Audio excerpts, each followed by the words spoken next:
Imagine stepping into a palace where the air still hums with the memory of Queen Elizabeth, her elegance, her discipline, her legacy. Now imagine someone trying to rewrite part of that legacy before the dust has even settled. That's exactly what Queen Camilla, fresh off her coronation, seemed to do. It all started with what sounded like a harmless change, a tiara ban. But to those inside the royal circle, especially Princess Anne, it was anything but harmless. It was a warning shot, and Anne, she wasn't about to let it go unanswered. Anne has always been the silent backbone of the monarchy. No drama, no flair, just work. But when Camilla, now queen, decided no other princesses should wear tiaras at royal events, Anne saw something deeper.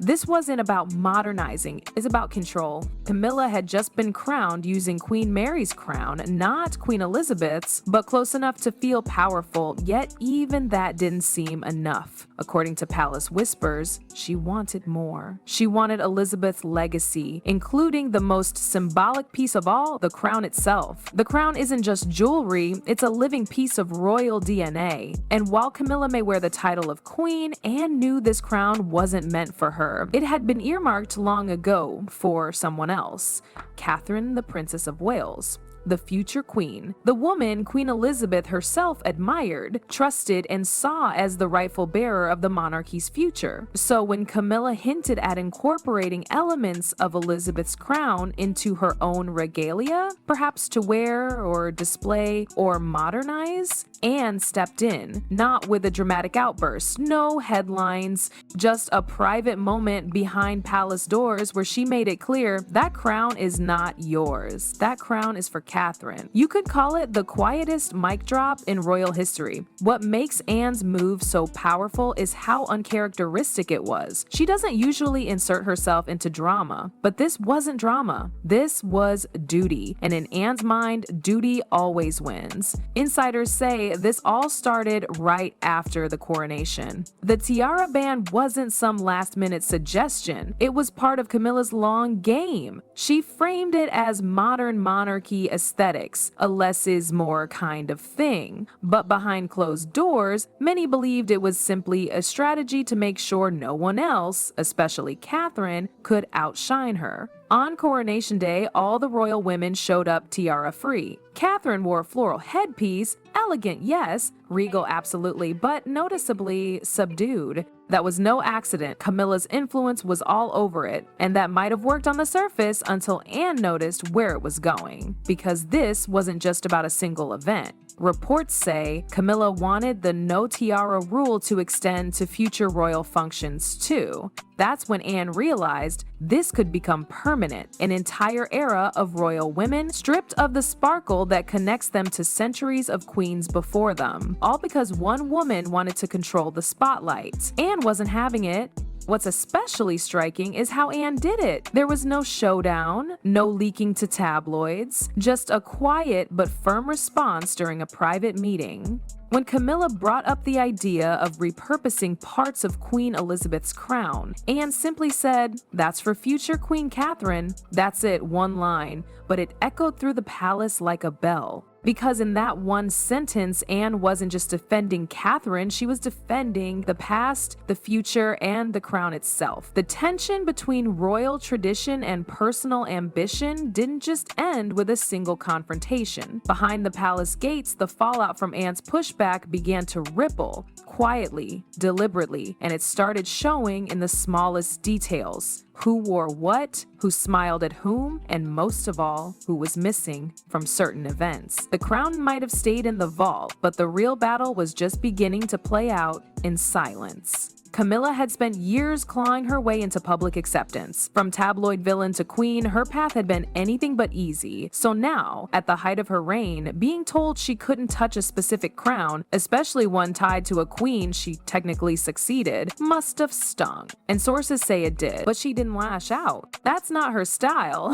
Instead, she leaned harder into influence. Meetings were scheduled, old allies courted, subtle suggestions made about what should be reconsidered. considered for future appearances. The irony? This only strengthened Anne's position because while Camilla played the politics game, Anne didn't need to. Her credibility was already carved into the marble of Buckingham Palace, a lifetime of service, no scandals, no drama, just loyalty. And when someone like Anne speaks, people don't question her, they listen. Even King Charles, who might have instinctively wanted to defend his wife, knew better than to override his sister on matters of royal tradition, especially this one. That's where things got interesting. Charles found himself stuck between two powerful women. One was his queen, whose reign he just launched in full royal glory. The other was his sister, who had been holding up the monarchy since before most people knew what Camilla even looked like. The solution? Stay neutral, at least publicly. But insiders say his sympathies quietly leaned toward Anne, not because he didn't love Camilla, but because even he knew the crown was never meant to be hers. Instead of fueling the drama, Charles began redirecting his focus toward future-proofing the monarchy.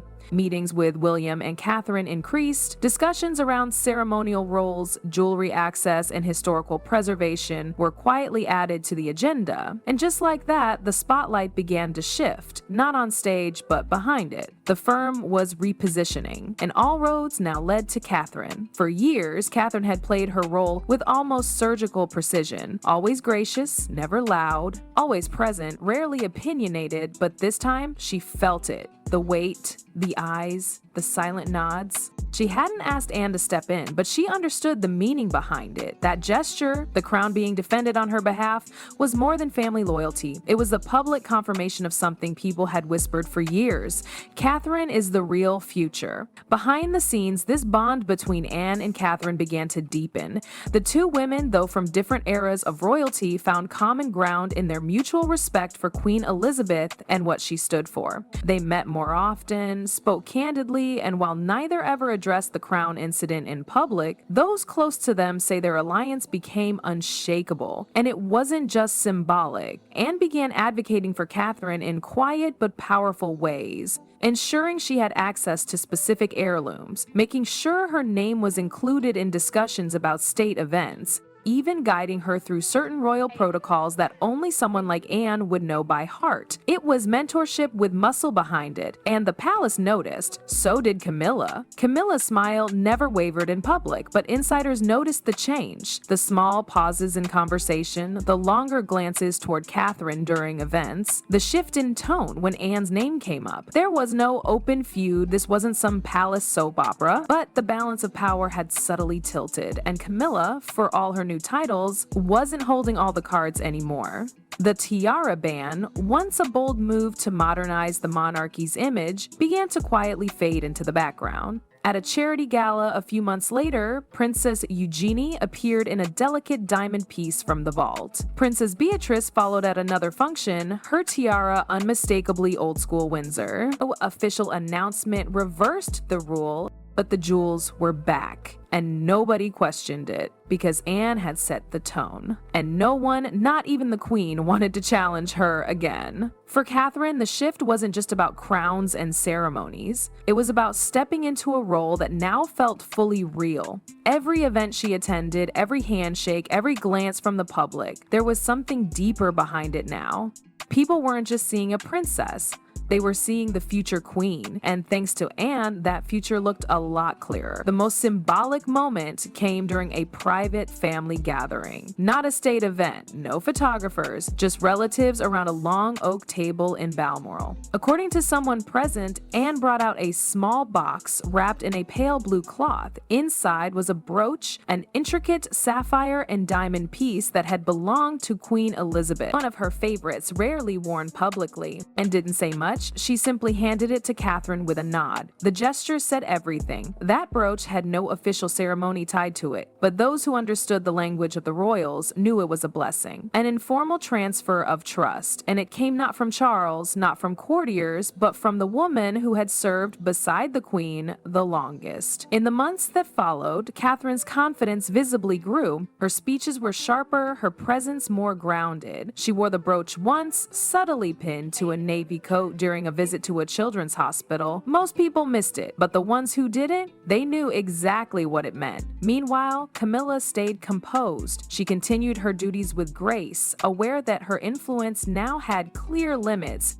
And while she still held the title of queen, she understood something vital. Titles are given, but respect is earned. Anne had both, and Catherine, she was earning hers fast. Public opinion followed suit. Social media quietly exploded with praise for Anne's intervention. Royal watchers and historians alike praised the move as one of the most important behind-the-scenes power plays in recent memory, not because it was loud, but because it preserved something sacred. It reminded the world that the crown isn't just metal and jewels, it's memory, it's continuity, and sometimes it needs a guardian. Anne never made a public statement. She didn't need to. Her actions had already written themselves into the fabric of royal history, and as the palace moved into its next chapter, with new challenges, new faces, and shifting traditions, her legacy stood firm, not as a rebel, not as a critic, but as a protector. And Catherine, when the time comes, when she steps onto that balcony in full regalia, the weight of the crown resting on her head, she'll know one thing for sure. She didn't get there alone.